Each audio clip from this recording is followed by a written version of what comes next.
ఆత్మబంధువులందరికీ నా యొక్క ఆత్మ ప్రణామములు. మాస్టర్స్, నేను మీ లలిత. మిత్రులారా, ఈరోజు కూడా మనం మరికొంత జ్ఞానాన్ని గీతాయనం ద్వారా షేర్ చేసుకుందాం. మాస్టర్స్, ముందుగా మనం షేర్ చేసుకోబోతున్న జ్ఞానం 18వ అధ్యాయం మోక్ష సన్యాస యోగం నుండి 72వ శ్లోకం.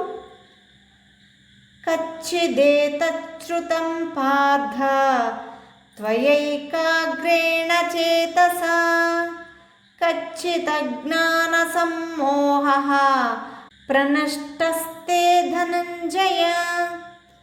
పార్థ, ఇంతవరకు నువ్వు మనస్సు లగ్నం చేసి విన్నావా? అజ్ఞానం వల్ల కలిగిన మోహం నశించిందా అనేది ఈ శ్లోకం యొక్క తాత్పర్యం. మాస్టర్స్, మిత్రులారా, ఇప్పుడు 73వ శ్లోకాన్ని మనం తెలుసుకుందాం. అర్జున ఉవాచ నష్టో మోహ స్మృతిర్లబ్ధా త్వత్ప్రసాదాన్మయాచ్యుత స్థితోస్మి గత సందేహః కరిష్యే వచనం తవ.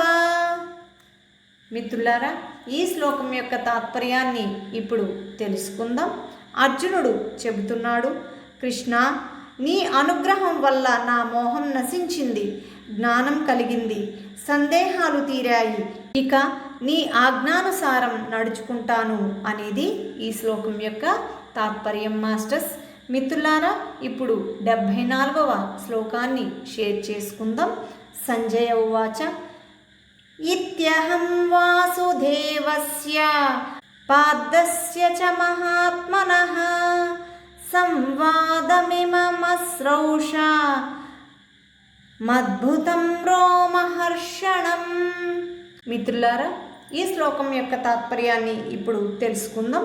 సంజయుడు చెప్తున్నాడు, ధృతరాష్ట్ర మహారాజా, మహాత్ముడైన వాసుదేవుడికి అర్జునుడికి మధ్య జరిగిన శరీరాన్ని పులకింపచేసే ఆ అద్భుత సంవాదాన్ని నేను విన్నాను అనేది ఈ శ్లోకం యొక్క తాత్పర్యం. మాస్టర్స్, మిత్రులారా, 75వ శ్లోకాన్ని మనం తెలుసుకుందాం.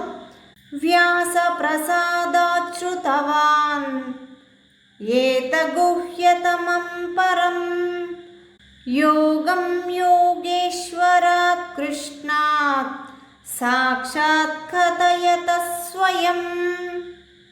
శ్రీ వ్యాస భగవానుడి దయవల్ల యోగేశ్వరుడైన శ్రీకృష్ణుడు స్వయంగా చెప్పిన పరమ రహస్యమైన యోగ శాస్త్రాన్ని ప్రత్యక్షంగా విన్నాను అనేది ఈ శ్లోకం యొక్క తాత్పర్యం. మాస్టర్స్, మిత్రులారా, 76వ శ్లోకాన్ని ఇప్పుడు తెలుసుకుందాం. రాజన్ సంస్మృత్య సంస్మృత్య సంవాదమిమం అద్భుతం కేశవార్జుననయో పుణ్యం హృష్యామి చ ముహుర్ముహుః. మహారాజా, పవిత్రమైన అద్భుతమైన శ్రీకృష్ణార్జునుల సంవాదం పదే పదే జ్ఞాపకానికి వస్తూ ఉంటే మాటి మాటికి నా మనసు ఉప్పొంగుతుంది అనేది ఈ శ్లోకం యొక్క తాత్పర్యం. మాస్టర్స్, మిత్రులారా, 77వ శ్లోకాన్ని ఇప్పుడు తెలుసుకుందాం. తచ్చ సంస్మృత్య సంస్మృత్య రూపమత్యద్భుతం హరేః విస్మయో మే మహాన్ రాజన్ హృష్యామి చ పునః పునః. ఆ కృష్ణుని యొక్క అద్భుత విశ్వరూపాన్ని పదే పదే తలుచుకుంటుంటే నేను అంతులేని ఆశ్చర్యం, మాటి మాటికి ఆనందం పొందుతున్నాను అనేది ఈ శ్లోకం యొక్క తాత్పర్యం. మాస్టర్స్, మిత్రులారా, ఇప్పుడు 78వ శ్లోకాన్ని మనం తెలుసుకుందాం. యత్ర యోగీశ్వర కృష్ణో యత్ర పార్థో ధనుర్ధరః తత్ర శ్రీర్విజయో భూతిః ధ్రువా నీతిర్మతిర్మమ.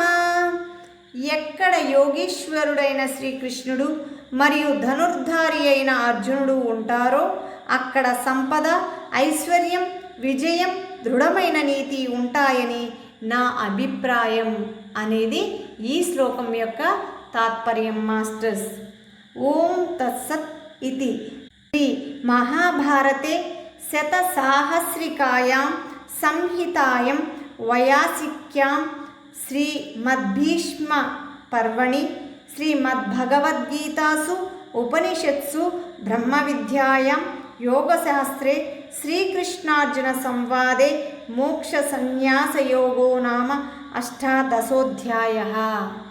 మిత్రులారా, ఇంత మహాజ్ఞానాన్ని, అద్భుతమైన జ్ఞానాన్ని మనం భగవద్గీత ఆ జ్ఞానానుసారాన్ని మనం తెలుసుకోవడం అనేది ఎన్నో జన్మల పుణ్యఫలం. మరి ఈ జ్ఞానం మనతోటే, మనలోనే ఉంచుకోకుండా ఆ జ్ఞానాన్ని అందరికీ విస్తరింపచేద్దాం మాస్టర్స్. మనం ఎప్పుడు కూడా ఏది ఇస్తే అది తిరిగి వస్తుంది అనే ధర్మం మనందరికీ కూడా తెలుసు. మరి ఆ ధర్మాన్ని మనం పాటిద్దాం. మనం జ్ఞానాన్ని పంచుతూ పోతే ఆ జ్ఞానం మనకు మరింతగా చేరువవుతుంది కదా మాస్టర్స్.